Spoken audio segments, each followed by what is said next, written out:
to begin talking about Jonathan David, the Canadian player that does represent Lille. Jonathan David recently just said that Barcelona is the team I have supported since childhood. When you grow up and support a team, it's a dream to play there. There were also other reports coming from Germany that have claimed that Jonathan David would cost a package of around 80 million euros next summer as a free agent, including the wages, the agent commissions, and the sign-on fee. His agent is in talks with several clubs. Bayern are among clubs that are very interested. So let me tell you guys, this is not the first time that we have talked about Jonathan David. Jonathan David has been a very recognizable player in the world of football, and that is because of his level. Now, if you look at his goals and you look at his assist, yes, I have said before that I would say that he's a 8 out of 10 in many things when it comes to being a forward, in terms of dribbling with the ball, maybe running into open spaces, scoring goals, or trying to do one-touch plays. He's a very solid, a solid type of rating in every aspect of the game when it comes to being a forward. But he's not a 10 out of 10 or a 11 out of 10 when it comes to a certain thing. Erling Haaland is really good at being a aerial threat or being a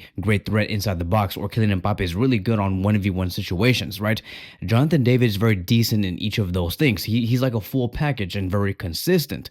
And so you would assume that because he's so, I would say, just average or solid in almost everything, right? You would assume that his goals is not that good. But then if you look at the stats here, you can see that Jonathan David over the past 6 to 7 years and every season back from 2018 all the way until today, his stats really do reflect numbers of a great number 9. Let's look at the past 3 seasons, right? Lille, back in the 2022-2023 season, he played 40 matches, scored 26 goals, and provided 4 assists. In the second season, he played 47 matches, scored 26 goals, and provided 7 assists. And then in the current season that we are in today, he has played in 19 matches, has 13 goals and 2 assists. These stats are very impressive. And the one thing that does really stand out is the fact that Jonathan David doesn't really get injured. I don't know if you guys have noticed, but this guy plays 40 plus games.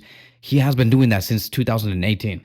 The injuries that he was supposed to get, right, when you're young and when you're playing this amount of games, it has respected him, right? He has encountered some fatigues here and there, but he never really got an injury where it took him out for about 1 to 2 months. Jonathan David takes very good care of himself. So that's very important, because for someone like him, we can say that, okay, this is a striker that's very reliable. Not the most, oh my God, this is the best number 9, the number 9 that is so good at this specific thing, better than Erling Haaland, better than Kylian Mbappe or Julian Alvarez. He's not that type of player. I would just say that he's a reliable one, somebody that we can bring in for free.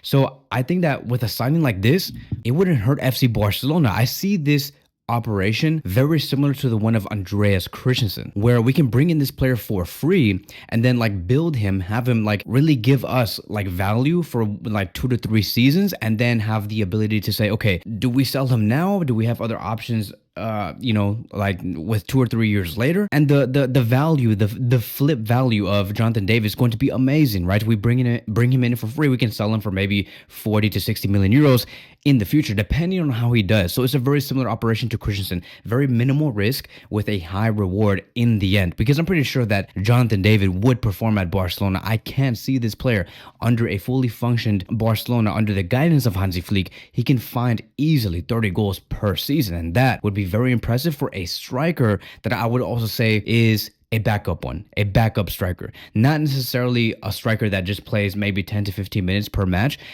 I think that we can see someone like him maybe have a full game to himself, and then in the next game he only plays 20 minutes, and we rotate between Jonathan David and Lewandowski. Lewandowski is 36 years old. Of course, he's going to be needing to rotate, right? He's going to experience fatigue much sooner rather than later. And so if Hansi Flick takes this route, right, as I look at his stats and I look at how he does, I think that having a combination between Lewandowski and Jonathan David in the number 9 position would really work. It also really does make me question what's going to happen with Vitor Roque, because I was looking at Jonathan David, I was looking at his goals, how he just performed. He's very aggressive up top. He fights for many balls. I can see why Hansi Flick would really be trying to go for someone like him.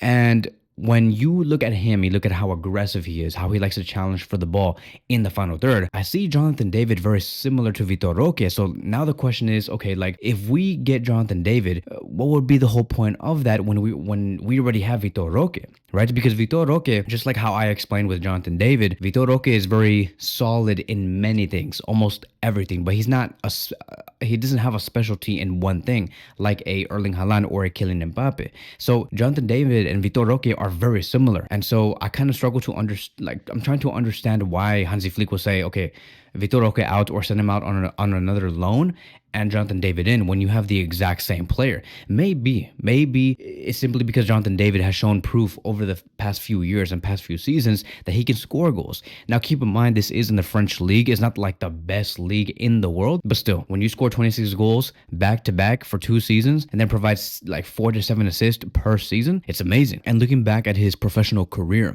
he has played in Belgium between 2018 and 2020, where he signed for Gent back in January 2018. He scored 18 goals in 27 appearances, and then in the 2019-2020 season, he solidified himself as a very prolific striker. Then he moved on to Lille in 2020 for a total of 30 million euros, and from there he was like a key contributor to every game that Lille did play. They even won the league title back in 2020 and the 2021 season, breaking PSG's dominance. And so it's very exciting to see that Jonathan David has partook on making history with Lille. Keep in mind that this was around the time that PSG had Neymar, Mbappe, and they also incorporated Lionel Messi. Lille still won, and Jonathan David was at the heart of the whole thing. He also delivered in very clutch moments, had a very decisive goal against PSG and Marseille. So he's very well known for his consistency also when scoring penalties, converting 22 out of 26 attempts. And recently in this season, he has scored 4 goals in the last 3 Champions League appearances, and it was against very big teams like Real Madrid, Atletico Madrid, and Juventus.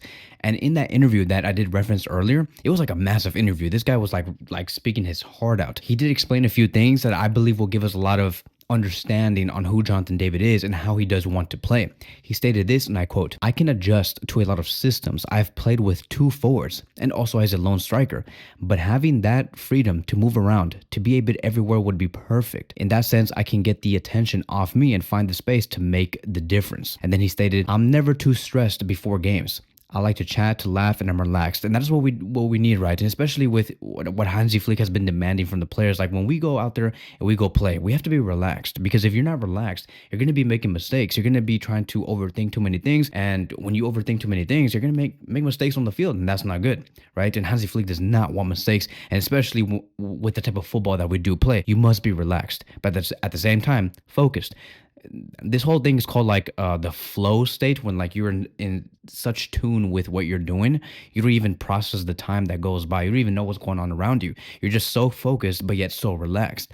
Jonathan David is that type of player. Then he stated, "Things are good right now because I'm scoring goals, but is this the best I've played in my life? Probably not. For me, it was my 2nd year in Belgium. That was the season of my life." And yes, it's true. Like that was a season where he scored a lot of goals. He was very important to that Belgium team. Once again, he scored 18 goals in 27 appearances.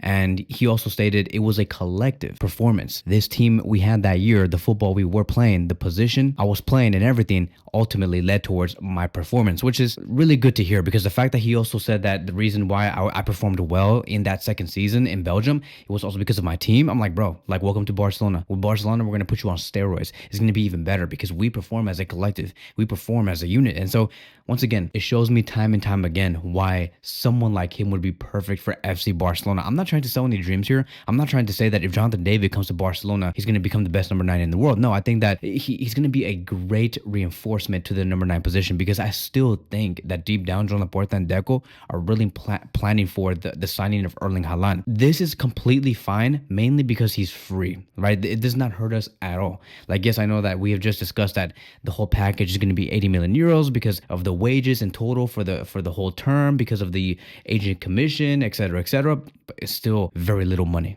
It could have been 160 million euros total package. They could have price tagged Jonathan David at 80 million euros if he had like 2 or 3 more seasons in his contract, but he doesn't. If we bring him in the summer, he'll be for free. So as I do look at his videos right now, like I would say that his playing style and his strengths, he likes to play as a striker. He's definitely like almost like a second forward. Once again, he's basically Vitor Roque, and sometimes he can play as a attacking midfielder. He combines his speed, his positioning, and clinical finishing with the intelligent off the ball movements, right? So he's very fast, very much like Alphonso Davies. But I would like to repeat myself over and over again.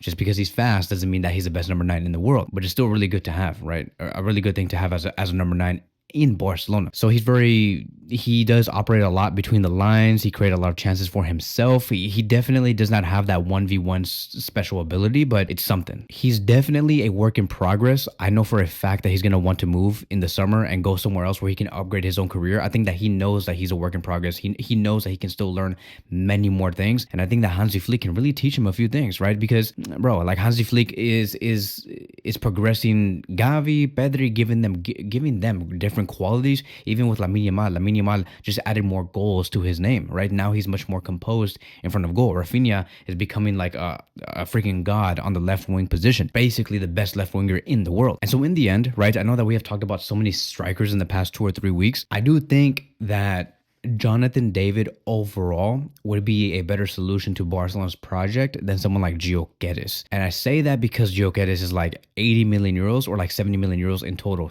for us to pay for. And the fact that we can get Jonathan David with a lower level of football and attacking football, but for free, it has to be Jonathan David. Because if that's going to allow us to potentially sign Erling Haaland in the next season, or maybe in the same season, right? Then Jonathan David should be the one. And I was comparing Jonathan David and Victor Gyökeres, right, in terms of their stats. As you can see here in the heat map on the left side, bottom left corner, Jonathan David sees a lot of the ball like outside of the box. So you can see that he likes to combine with other players, which is really good. Gyökeres is different, right? He's actually way more effective and sees a lot more of the ball inside the box. He's not really somebody that likes to go deep and combine with one of the midfielders compared to Jonathan David. But then if you look at the right side, you can clearly see that Gyökeres, I think I've been saying Gyökeres or Gyökeres in the past like minute. But yeah, if you compare these two players, you can clearly see that Gyökeres is superior in almost everything in terms of shots per 90, shot accuracy, shots on target per 90, goals per 90, assists per 90, expected goals per 90, expected assists per 90. But you get what you pay for, right? So there's a reason why he costs 70 million euros and Jonathan David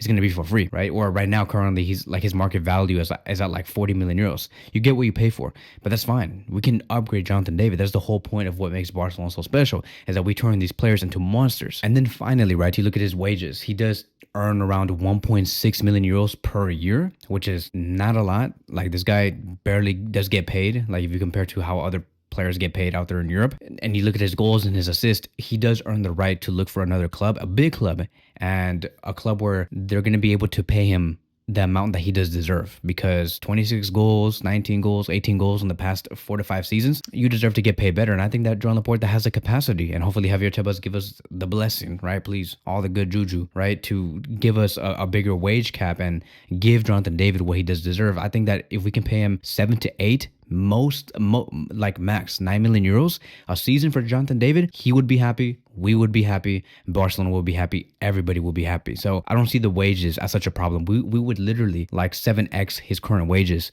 from where he's at right now with Lille. So overall, I greenlight this operation. If Joan Laporta has that as an option, he should 110% go for it. And so that is it. That is going to be wrapping up today's video. Thank you guys so much for watching, and I will see you guys in the next one.